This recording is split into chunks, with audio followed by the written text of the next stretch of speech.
L'auditeur se réjouit en écoutant les paroles de ses guides qui animent les désirs et agitent les affinités pour attirer les gens vers leur présence. Le meilleur sujet qui occupe les registres, les cahiers, les langues et les encriers, après celui qui traite des attributs, de la conduite, des valeurs et de l'empreinte du prophète, prière et salut d'Allah sur lui, n'est autre que celui qui parle des saints, de leur bonté, de leurs prédicats et de leurs exploits. Ce sont de véritables compagnons du prophète, de point de vue spirituel, et ils incarnent son miracle permanent et éternel. Qu'Allah agrée celui qui a dit les vers suivants. Ô maître, ô meilleur des maîtres, mon temps sera agrémenté par le souvenir de votre être, ô meilleur compagnon du prophète Mohammed, après lui, ô meilleur des morts et de ceux qui sont en vie. À notre tour, si nous ne faisons pas partie des gens dignes de la succession du prophète, ni du groupe de l'élite, ni des successeurs, nous tournons quand même autour de leur souffle, tout en espérant obtenir de leur bénédiction. Récoltez ce qui est à votre portée. Si le délai de la cueillette vous l'avez manqué, à défaut d'une averse qui l'atteint, n'est-ce pas la rosée que vous risquez au moins?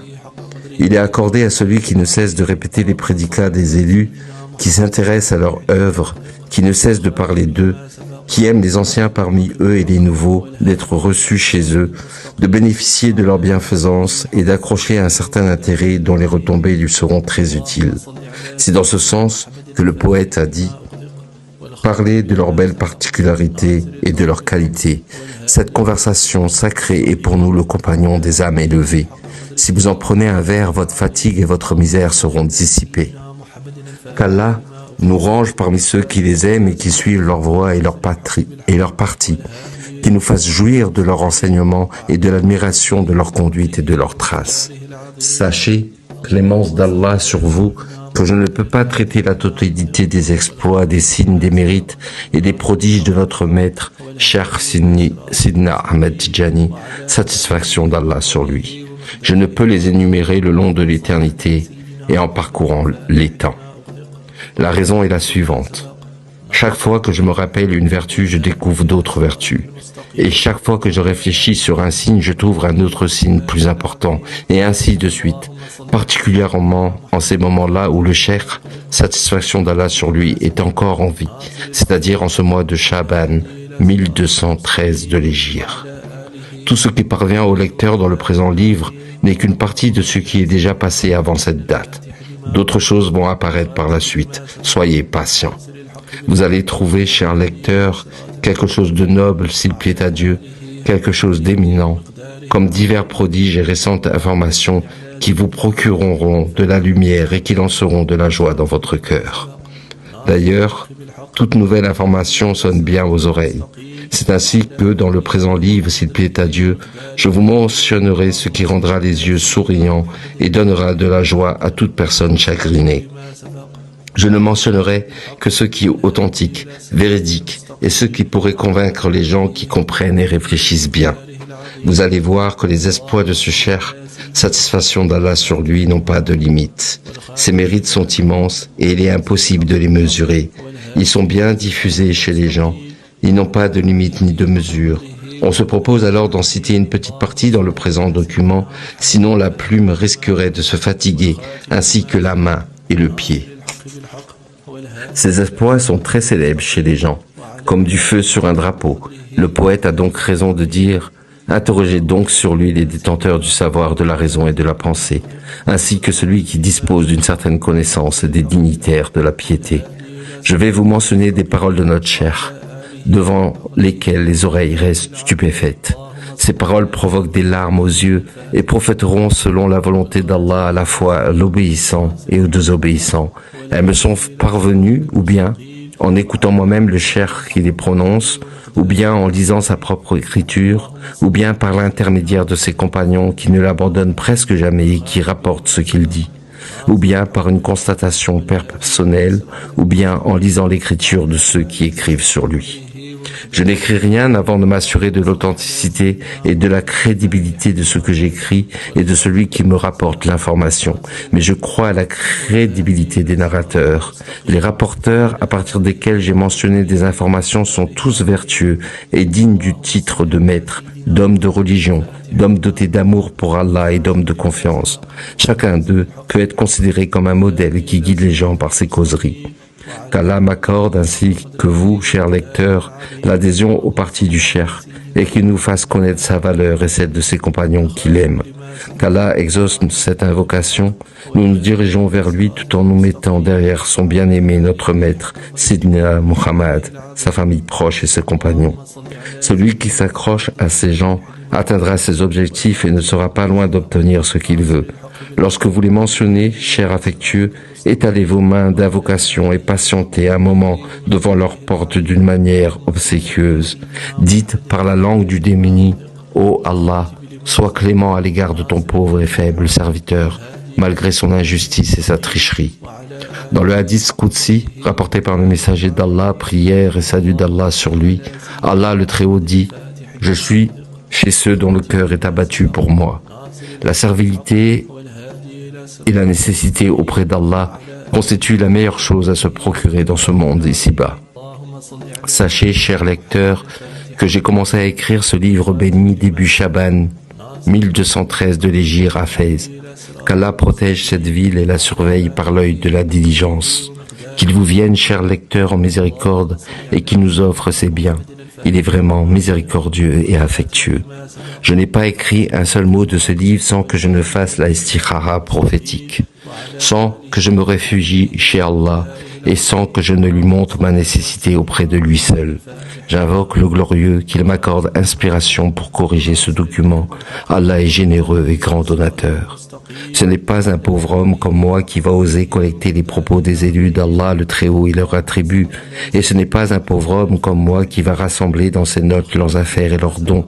Mais lorsque j'ai vu que les compagnons de notre maître, satisfaction d'Allah sur lui, n'ont pas osé rassembler ses propos et que par inattention, ils n'ont même pas pensé à accueillir ses sciences et ses secrets, j'ai su que l'effort, le sérieux et l'initiative doivent venir d'un être anéanti comme moi, détaché de ses préoccupations personnelles. Ce type de préoccupation est en général la source de toute souffrance chez l'être humain. C'est alors que j'ai commencé à ramasser ces perles durant cette période de stagnation où chacun s'occupait de ses propres objectifs. Mais j'ai toujours su qu'un jour viendra où le stagnant deviendra sollicité.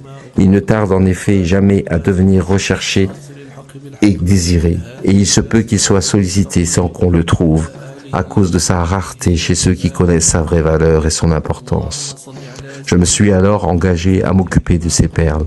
J'ai orienté mon énergie à les chercher et à les collecter, et chacun obtiendra ce qu'il cherche en fonction de son énergie et de sa capacité. Certes, ma détermination est faible et elle est troublée par mes actes malsains, mais j'espère qu'Allah récompensera notre initiative selon le hadith du maître de l'univers qui a dit et a stipulé « Chacun sera dans l'autre monde avec celui qu'il aura aimé dans ce monde ». Il a dit également « Prière et salut d'Allah sur lui, celui qui aime un groupe de gens fera partie d'eux ». Il a été dit « Ce sont des gens, des soufis, dont le compagnon ne peut pas être malheureux. Ô Allah, comme tu nous as accordé la faveur de nous les faire connaître, ne nous voile pas de leur amour et de leur regard. Conduis-nous selon leur modèle et leur voie. Ne nous sépare pas d'eux jusqu'à ce que tu nous permettes d'obtenir leur position spirituelle et de rentrer par leur portail. Ô Seigneur des mondes, je t'invoque, ô Allah, pardonne-moi si j'ai exagéré par la plume et si j'ai dévié par le pied. Tu es Allah qui détient la grâce et la générosité. Je t'invoque. Ne considère pas ce que j'écris comme une preuve contre moi. Considère-le en ma faveur, ô Seigneur des mondes. Comment peut-on prétendre la perfection alors que nous sommes le lieu du défaut, de l'erreur et de l'incorrection? On a du mal à accélérer les pas pour aller vite, mais notre croyance est excellente à l'égard des maîtres. Ces maîtres sont le lieu de la grande générosité. Ils ne sont pas du genre à négliger ou abandonner celui qui s'attache à eux ou qui se met de leur côté. Même le pic-assiette de leur entourage n'est ni refoulé, ni chassé de leur porte. Qu'Allah récompense celui qui a dit « Ce sont mes maîtres, ma tranquillité, mon inspiration. Les dignitaires de la pureté ont acquis les meilleures perfections. Celui qui les aime ou qui leur rend visite ne peut jamais être négligé par eux dans la céleste cité. Un autre poète a dit « J'ai un privilège sur les gens grâce à votre compagnie. Celui qui vous aime ne sentira aucun souci. Vous êtes mon objectif. Je ne vois que vous dans cette galaxie. Sans vous, ni mon âme, ni mon souffle ne seront exquis. Ne me négligez pas, je suis le serviteur de votre présence. Je suis à votre service et sous vos ordres en silence. Je souhaite que le lecteur du présent document ferme les yeux sur ce qui est critiquable, qu'il me pardonne les erreurs et les incorrections, les excès et les défauts, qu'il participe à sa correction et à l'élimination des fautes qu'il contient, qu'il affronte mon ignorance par la rémission, le pardon et les meilleurs actes. Je ne suis pas parmi les gens de savoir, ni parmi les spécialistes de la grammaire ou de la rédaction, mais ce qui m'a conduit à l'écriture de ce livre, c'est plutôt mon intense amour pour ce cher, ainsi que mon attachement à ses bien-aimés. D'ailleurs, celui qui s'excuse annule les reproches et la réprimande qui peut lui être adressée. Le poète dit à son égard, « Lorsque le pécheur présente ses excuses, celle-ci annule son péché si je ne m'abuse. Le vrai pécheur est celui qui n'accepte pas les excuses. » Maintenant que j'ai fait cette présentation, il est temps que j'indique au lecteur les objectifs de ce livre et que je lui présente ce qu'on lui a promis. Il s'agit en effet de lui présenter les mérites du Cheikh Tidjani, satisfaction d'Allah sur lui, ses enseignements, ses oraisons, ses actes, ses traces, ses lumières, ses secrets, ses litanies, ses wirds et ses citations qui touchent les cœurs et les esprits, afin de les tranquilliser et substituer leurs nuits d'isolement et de solitude par des jours rappelant les soleils brillants. Je dis alors, tout en m'appuyant sur l'aide d'Allah, dont le soutien est suffisant, il est le meilleur suffisant et il est mon meilleur auxiliateur. J'ai articulé ce document, ces tomes, ces parties, ses biographies et ses fondements en 6 chapitres, une introduction et une conclusion. J'invoque Allah qu'il me serve de sa prodigieuse providence. Il est le solennel, le Très-Haut, l'unique, le singulier et le seul à être imploré. Chapitre 1. Ce chapitre concerne la biographie du cheikh, sa naissance, ses parents, sa généalogie, son entourage proche de lui, son éducation, ses débuts, ses efforts et son affiliation au chemin de la raison et de la guidance. Il comprend 3 parties. Chapitre 2. Ce chapitre, comprenant 3 parties, concerne les illuminations spirituelles et les états du cheikh, sa station spirituelle qui le caractérise et sa perfection, sa conduite prophétique, un ensemble de ses valeurs éminentes et ses bonnes relations avec ses confrères et avec les gens dignes de sa dilection. Chapitre 3. Ce chapitre comprenant 3 parties traite les points suivants. La générosité du cheikh et sa largesse, sa magnanimité et sa fidélité, sa crainte d'Allah et sa haute détermination, sa piété, son ascèse, son conseil et sa liberté, sa guidance vers Allah et ses efforts de rassemblement des nations autour de Dieu par son comportement et ses propos. Chapitre 4. Ce chapitre comprenant 3 parties traite les points suivants. Organisation des litanies du cheikh et de ses citations, sa voix Tidjani et ses disciples, mérite accordé aux litanies et à leurs lecteurs, description du disciple et de son état, ce qui coupe le disciple de son éducateur, les caractéristiques du cheikh à suivre dans ses paroles et dans ses actes, les conséquences du chant, sama, sur le disciple, différentes invocations qu'Allah a rendues courantes sur la langue du cheikh. Voilà la coutume d'Allah envers les élus dignes de sa connaissance. Il rend courantes sur leur langue certaines invocations particulières. Chapitre 5. Ce chapitre traite les explications du cheikh de certains versets coraniques et de certains hadiths prophétiques. Il traite également ses correspondances, ses paroles et ses signes. J'y ai mis ce que j'ai entendu grâce au débordement de ses sciences et de ses rapports. Il comprend 4 parties. Chapitre 6. Ce chapitre traite les prodiges du cheikh et quelques-unes de ses gestions courantes. Il évoque aussi certains dévoilements dont ont été témoins ses compagnons. En conclusion, venant à la fin des chapitres et donnant au document l'arôme du musc, j'ai terminé en rapportant différents prodiges supplémentaires du cheikh, selon des citations agréables à entendre. Le sympathisant sera réjoui en trouvant ce qu'il cherche. Son désir et son amour seront rassasiés. J'ai appelé ce livre Jawahir al-Mani, Wabolog al-Amani fi Faïd Abi al-Abbas Tidjani. Perle des significations et exaucement des souhaits au sein de l'afflux d'Abi Abbas Tidjani. Qu'Allah nous appuie et nous aide, qu'il nous accorde dévoilement, fat, et providence, succès et bonheur. Allah est le généreux et l'hospitalier, gloire à lui, qui nous accorde puissance et aide.